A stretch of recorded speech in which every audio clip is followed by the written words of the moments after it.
Attention au perfectionnisme. Oui, attention au perfectionnisme. C'est l'émission, c'est le sujet de l'émission d'aujourd'hui, du contenu d'aujourd'hui. C'est Belrix. Si tu me connais pas encore, n'hésite pas dès que lire la présentation qui se trouve dans la description. La description, quand tu regardes ça sur YouTube, SoundCloud, une autre plateforme comme iTunes, Facebook, je ne sais pas si c'est distribué en audio, mais tu vois, donc il y a plein de plateformes où je suis distribué. Et si tu me connais pas encore, je suis un entrepreneur investisseur. Je vivais une vie classique. Je pensais avoir quand même réussi ma vie, quand même, parce que tout le monde me le disait. J'étais responsable informatique, pour un gars qui a commencé comme analyste programmeur, c'est pas mal. Je suis passé par la case ingénieur de développement, chef de projet, ensuite responsable informatique. Donc la dernière marche c'était directeur informatique, mais bon, voilà.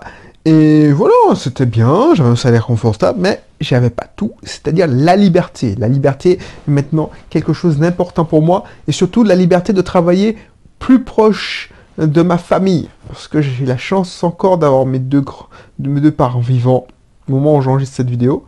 Donc du coup, je voulais plus de liberté. C'est pour ça que j'ai décidé, il y a 3 ans, de quitter la Martinique après avoir préparé mon départ, je te rassure, 3 ans ou 2 ans avant. Et j'ai réussi grâce à mes sources de revenus complémentaires que sont mes loyers que je perçois chaque mois et mes différents business. Donc voilà, si ça t'intéresse, n'hésite pas à t'abonner. On parle ici d'entrepreneuriat, on parle d'investissement locatif, on parle aussi du mindset d'entrepreneur, parce que le Belrix d'il y a 3 ans n'est pas le même qu'aujourd'hui. Et je lui fais un gros travail. Si tu regardes bien, la principale limite, c'est toi. Je te disais dans les épisodes précédents, ton principal adversaire, c'est toi. Et si tu n'as pas eu cet épisode, si tu n'as pas écouté, n'hésite pas à les réécouter. Voilà, donc n'hésite pas aussi à récupérer, si ce n'est pas encore fait, un de mes cursus offerts. Et celui qui te convient le plus. Et puis, je t'en dis plus sur le contenu d'aujourd'hui. Donc, attention au perfectionnisme. Ça est vrai, mais partout. C'est vrai quand tu veux être un commercial, voilà, tu veux connaître ton client, tu veux connaître ton dossier, donc tu peaufines ton appel, tu prépares ton appel pour que tu puisses avoir réponse à tout. C'est vrai aussi si tu veux te lancer dans l'investissement locatif, tu recherches la bonne affaire, tu recherches la bonne affaire. C'est-à-dire que tu te dis, bon, je commence... je veux avoir je sais pas, je veux me lancer dans la colocation, je veux me lancer dans acheter un studio, j'attends la bonne affaire parce que moi j'ai entendu dire qu'il fallait une renta de temps, il fallait que cet emplacement, je veux qu'il soit comme ça, je veux pas qu'il y ait de travaux, ben man ou woman, si tu attends la bonne affaire, elle viendra jamais. Tu es trop perfectionniste, voilà. Si tu attends la bonne idée pour lancer ton blog, parce que tu es un infopreneur, ah ben tu vas jamais te lancer. Si tu attends d'être parfaite pour te lancer et de faire ta chaîne YouTube, si tu te dis, bon, il faut que mon montage soit parfait, il faut que mon tournage soit parfait, tu vas prendre 4 heures pour faire une vidéo de 5 minutes. Je l'ai déjà vu. Tu vas prendre 4 heures, tu vas sortir une vidéo tous les mois. Parce que, voilà, tu ne seras pas lancé. Tu ne pourras pas faire comme moi. Regarde une de mes premières vidéos. C'était ridicule. Oui, je n'ai pas honte. C'était ridicule. Et j'en ai retourné plein. Parce que moi, tu sais, avant de tourner mes premières vidéos, je soumettais ça à ma soeur qui me disait « Mais tu es mauvais, mon gars! Frère, tu es mauvais! Là, je suis saoulé quand je t'écoute. Ça dure 8 minutes, mais j'ai pas envie de t'entendre 30 secondes. » Waouh, tu prends ça, une claque dans la tronche, tu te dis, mais non, je vais réenregistrer et je vais aller direct au but. Mais je faisais plein de bégayements, enfin, je bégayais, je faisais je me positionnais mal. Voilà, c'est pas comme maintenant. Alors, je dis pas que je suis bon, mais au moins mon langage est plus fluide. Et tu sais, surtout, avant, pour faire une vidéo, je préparais le plan pendant au moins 2 heures pour dire au mot près ce que j'allais dire. Voilà, quand je bégayais, j'avais un prompteur. On voyait que je lisais le prompteur. Enfin, bref, ça me prenait 2 heures pour faire ce truc.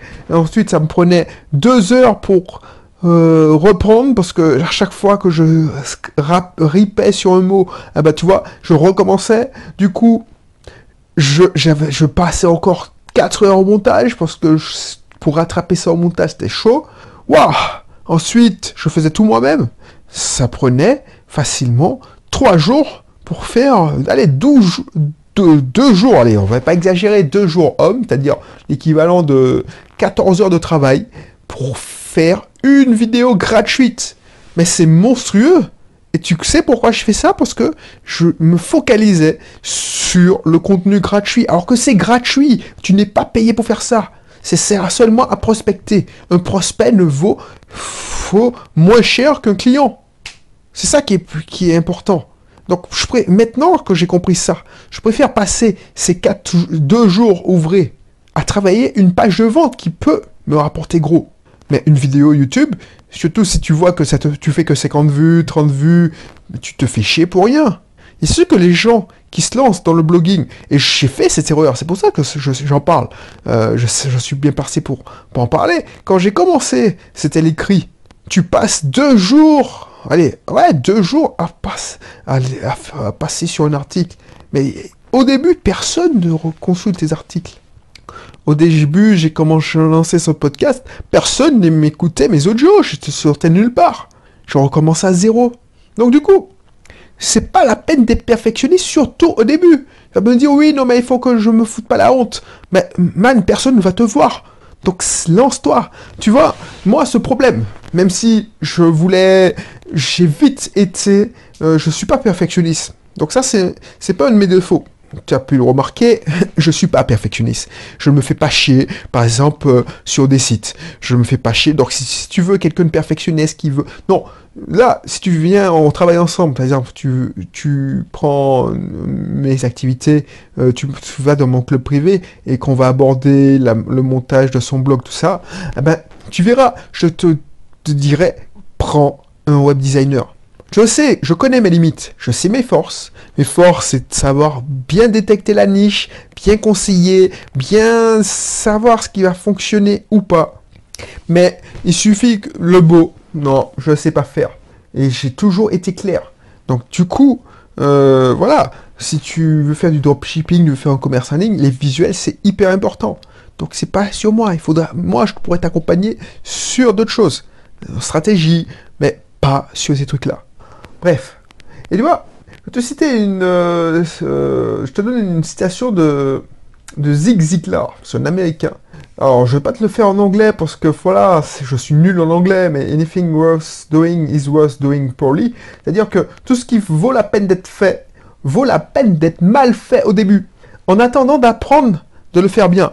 C'est ça la citation en entier. Tout ce qui vaut la peine. Alors c'est ma traduction. Hein. Bon après, anything worth doing is worth doing poorly. Donc j'ai pris du temps à trouver autant en anglais c'est compréhensible, mais bon, autant en français c'est difficile à traduire. Tout ce qui vaut la peine d'être fait vaut la peine d'être mal fait, au moins au début, en attendant que le fasse bien. En attendant d'apprendre à le faire bien. Et tu vois, l'apprentissage par l'action, c'est une de mes vidéos que je préfère. Alors, ça fait longtemps que je l'ai faite. Je l'ai faite il y a à Tartane. Je me suis réveillé, je me dis, mais ouais, je vais faire une vidéo. Alors, pour la petite anecdote, cette vidéo, le making-of, c'est que je m'étais réveillé, il était 6h du matin, j'étais à Tartane. C'était il y a bien 3 ans, quand j'arrivais en Martinique. Et je m'étais dit, bon, je prends mon portable, il n'y a personne sur la plage, je fais une petite vidéo. Et j'ai fait ma petite vidéo. Et c'était l'apprentissage par l'action. L'apprentissage par l'action, c'est que des fois, même si c'est mal fait, au moins ça a le mérite d'être fait. Et c'est en faisant c'est en crevant qu'on apprend, c'est en faisant que tu vas apprendre. Et plus tu crèves, plus tu auras envie de progresser. Plus c'est dur, plus le doigt d'entrée est dur, plus tu vas progresser et tu seras récompensé. C'est ça qu'il faut retenir. Donc, le mieux est l'ennemi du bien. Ça, c'est une maxime que j'utilise beaucoup. Alors, les gens qui me disent que le job se cache dans les détails, je suis je suis pas d'accord quand même. De toute façon, le diable, il est dans les détails. Et tu pourras pas penser à tout. Donc, avant, au lieu de réfléchir, lance-toi. Et puis tu vois ce que tu fais. Alors, attention, je te dis pas de te lancer n'importe comment sans avoir un plan. Mais n'essaye pas de planifier tout. N'essaye pas de planifier tout. Je te répète ça, n'essaye pas de planifier tout. C'est-à-dire que tu sais où tu vas. Tu vois les étapes, les checkpoints. Si tu te dis que je suis dans un rallye ou tu es une course cycliste, donc tu sais, par exemple, si tu es dans une course cycliste où tu fais le rallye de Monte-Carlo. Alors, je connais pas Monte-Carlo. Tu vas dans le Rhône où tu fais le rallye en Martinique. Alors, tu peux ceux qui connaissent la Martinique. Tu sais que à telle date, tu dois être dans cette route-là. Tu dois être dans cette ville-là, à tel chrono, tu dois être dans cette ville-là, tu es en retard, tu es pas en retard, mais au moins tu as et tu sais où tu vas, tu sais que tu vas à l'arrivée, c'est-à-dire dans cette zone-là, à Monte-Carlo par exemple, si je reprends la zone de Monte-Carlo. Ah ben voilà, ça c'est un plan. Mais tu vas pas planifier ça dans tous les détails. C'est comme si tu prenais un bateau, tu faisais une régate, tu sais que tu as des bouées à passer, mais tu sais pas comment le vent va tourner. Donc tu devras naviguer en fonction du vent. C'est ça qu'il faut faire. Si tu prévois que les conditions soient parfaites, tous les voyants sont ouverts, que voilà, tu ne te lanceras jamais. Alors je ne sais pas si tu fais de la voile, alors moi j'en fais pas, donc je suis mal placé pour en parler, mais si tu sais pas ce qui va se passer. Donc ça sert à rien d'essayer de prévoir tout. En plus, quand tu essaies de prévoir tout, le moins de contrariété, tu perds tes moyens parce que ton plan se casse la gueule. Et je pense que je t'ai déjà dit. Donc n'hésite pas, n'hésite pas. Par exemple là, je lance mon club privé. Je sais pas combien de personnes vont s'inscrire. Je sais même pas. Moi j'ai prévu de tenir au moins, tant que je peux tenir, c'est-à-dire 2 ou 3 ans. C'est-à-dire de fournir un contenu toutes les semaines pendant 3 ans. C'est mentalement puissant ça. C'est-à-dire, tu t'imagines pas la tonne de travail. Si tu as déjà essayé de faire un produit en ligne, tu sais comment c'est dur de faire un produit et puis tu te lances, ça te prend. Il y a des gens qui font. Là, je te fournis un contenu toutes les semaines. Alors, au début, ce sera facile parce que c'est des contenus que j'ai déjà produits. Mais au bout d'un moment, voilà quoi. Si j'ai pas une technique que je vais te donner en plus pour que tu fasses la même chose parce que c'est le but, ben tu pourras pas voilà. Et je sais pas de quoi se parler. C'est en fonction de tes besoins parce que c'est ça, ce sera interactif. On va peut-être faire des lives, on va sûrement faire des lives ensemble, des lives Facebook, on pourra interagir. Si il y a assez, en plus, je vais réinvestir. Par exemple, s'il y a assez de personnes inscrites, ce serait intéressant de faire des webinaires en live. En Facebook, je sais que mon logiciel de webinaire permet de faire des Facebook Live en même temps avec dans des groupes privés, ensuite des YouTube et dans des webinaires directs. Bon, on va faire peut-être ça. Donc je sais pas ce que ça a donné, sauf ce que je sais, c'est que j'ai au moins 3-4 mois de contenu, et donc si tu t'inscris maintenant en plus, c'est à un prix défiant toute concurrence. Regarde, clique par curiosité, comme ça tu verras le prix, et tu verras que dès la première semaine, tu vas gagner, parce que toutes les semaines, je te débloquerai une partie de la formation, ou une formation, ça dépend du contenu de la formation, et tu pourras justement tu pourras avoir accès à des formations qui valent 97 à 297 euros pièce.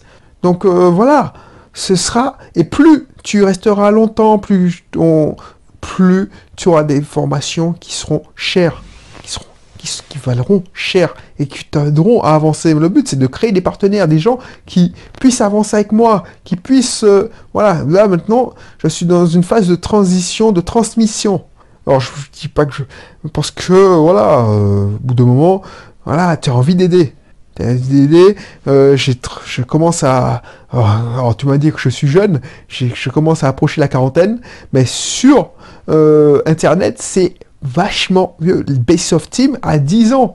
Tu te rends compte? Une société qui a 10 ans sur Internet, c'est une vieille société. Donc voilà. Donc n'hésite pas à t'inscrire. Surtout si tu pars de zéro et tu as pas beaucoup de moyens, c'est ce moment qu'il faut s'inscrire parce que c'est pas cher. Et puis on se dit à bientôt pour un prochain contenu. Allez, bye bye.